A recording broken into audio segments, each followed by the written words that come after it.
Wow, mang inasal. Sana all. So guys, hello. Nandito naman po tayo guys sa bagong video natin for today. At syempre guys, kaya po tayo may mga inasal kasi nga po tinawagan na naman po tayo para po mag-drive na naman. And this is Baboy Serye Episode 7. So guys, dahil biglaan po yung tawag sa atin, nag-order na lang po kami ng lunch namin dahil aalis na po kami after namin kumain. At yan na po guys, ang bilis, diba? Nandito na po ako sa crossing Busuan, Kalibo, Aklan. At syempre guys, lilipad po tayo guys patungo pong Ibahay. So ayan guys, traffic po dito sa Ibahay ngayon. At syempre guys, maya maya nandito na po kami sa Nabas. So diba guys, ang bilis ng transformation, diba? So nandito kami guys ngayon sa Nabas dahil dito po kami kukuha ng baboy. At syempre guys, ganun pa rin po, nakapark lang po ako at nandito lang po ako sa loob ng sasakyan kasama po ang aking pamangkin na si Makanyul na Baboy. At yan guys, yan po yung paligid ng kukuhanan po namin ng baboy dito po sa Nabas, Aklan. At guys, yan, lumabas po ako ng sasakyan dahil naiihi po ako. Naghahanap po ako ng pwedeng maihian yan yung guys. Ayan, nagmamasid-masid tayo guys kung may mga tao sa paligid. At syempre baka makita ang ating tutoy. At yan guys, tapos na sa wakas, nakaihi na rin ako. Ayan guys, nakita nyo guys, nasa ibang lupalop ng mundo na naman kami. At syempre guys, ayan po yung kalikasan. At biglang naihi din po yung kasama ko guys. Ayan, no, di ba pa simple, walang pakialam kahit makita yung kanyang tutoy. At meron po tayong RC Cola. Galing po kay Madir. At yan na po guys yung mga baboy na kukunin namin dito po sa lugar na to. Ayan, kinukuha na po at binubuhat na po at nilalagay na po sa sasakyan na gamit namin for today's video. Sana all, diwa naman guys. At syempre guys, ayan na po yung pangalawang baboy na galing po doon sa looban na yan guys. At syempre guys, silipat na naman tayo sa panibagong lugar o lokasyon kung saan kami kukuha ng next stop namin na kukuha na ng baboy. At yan po guys yung paligid dyan po sa pangalawang stop namin, o diba guys, napaka green grass of all.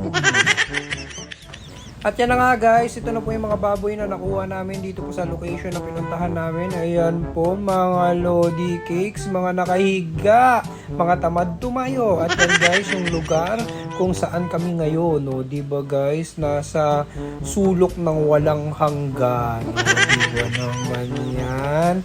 And yan na guys, iakit na naman guys yung mga baboy na nakuha dyan sa lugar na yan. At iba't iba pa po, ayan, iba't ibang size, iba't ibang laki, jutes or ducks, bahala kayo, sana all. So then guys, hirap na hirap paakyatin or patayuin yang baboy na yan, napakatamad yan guys, ayaw na ayaw tumayo.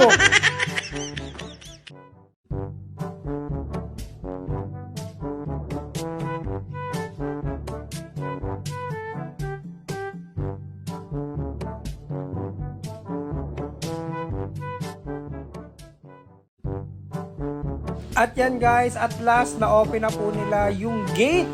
Di ba naman may gate? Kasi nga guys, nakaharang po yung baboy na yan na ayaw po bumangon, ayaw tumayo, gusto lang nakahiga. Ay nako.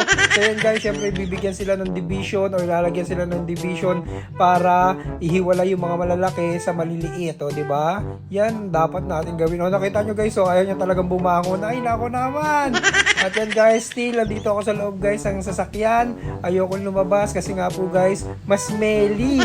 Yan, so ayan po guys, tinitimbang po nila. Okay, video lang po tayo dito po sa loob ng sasakyan sa side mirror, di ba? Kita naman bakit pa tayo lalabas. At yan na guys, yung mga nakolektang baboy dito po sa lugar na yan, di ba naman, iba-iba yung kulay guys, no? May mga foreigner, di ba?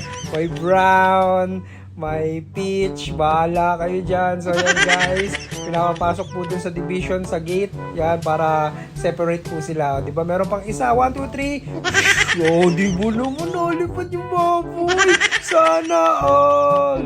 At yan guys, nakita ko si Machete nandito. Wow, wait. Ayan, guys, bali pinsan ko po yan sa side po ng father ko. Yan, nailigo na po siya guys dahil super basa po siya. Syempre, ang dumi ng mga baboy na yon. Nakakita po siya ng gripo na pwede po siyang maligo. So yun, naligo ng aking pinsan. At after namin guys, dun po sa green grass of all, ngayon po guys, andito naman po kami sa kalsada. Ayan, naghahanap na naman po kami ng pwedeng makuha na baboy. At last, meron po kami nakita. Ayan guys, timbang-timbang na naman kami!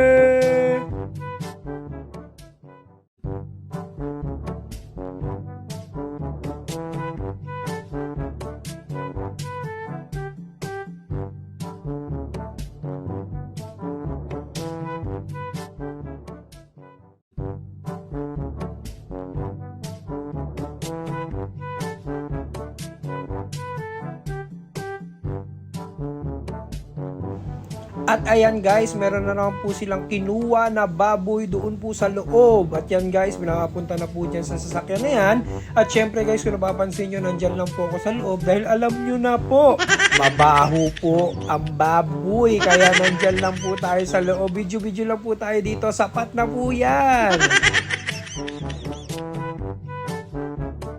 Yan, inaakyat na po yung baboy na yun na inahin guys, para po makaalis na rin po kami after nya, no guys. Napapansin nyo guys, no, napakadami naming nakuha ngayong araw na to, no. Ayan, ang dami-dami. At yung pamangkin ko na si Makanyol, ang kulet, nandyan lang po kami sa loob. And guys, ngayon nandito na po kami sa Ibahay Slaughterhouse. So yun na guys, yung mga baboy na yun, nakita nyo guys. Ang dami namin nakuha ngayong araw na to, no. Tiba kami ngayon guys. Nakita nyo guys yung ano na yun, no, brown. Ay, baho yan guys. Kaya guys, ibababa na po guys yung mga baboy na nakuha namin for today's video. Sana all. So diba guys, napaka-solid guys sa mga pinsan ko. Pinsan yan guys ha, yung mga nagtutulak na yan na nagpapapasok ng mga baboy dyan po sa loob ng slaughterhouse. Shout out sa inyo mga insan. Wow, sana all insan.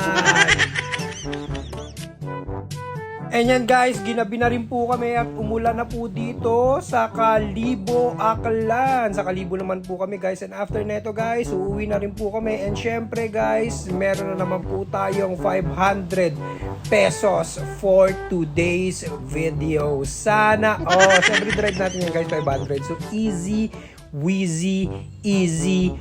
So, diba guys? And again guys, maraming salamat sa mga nanood. Abangan nyo po ang episode 8 ng Baboy Serye. So again guys, Babs Velocity X, sana os. Bye-bye!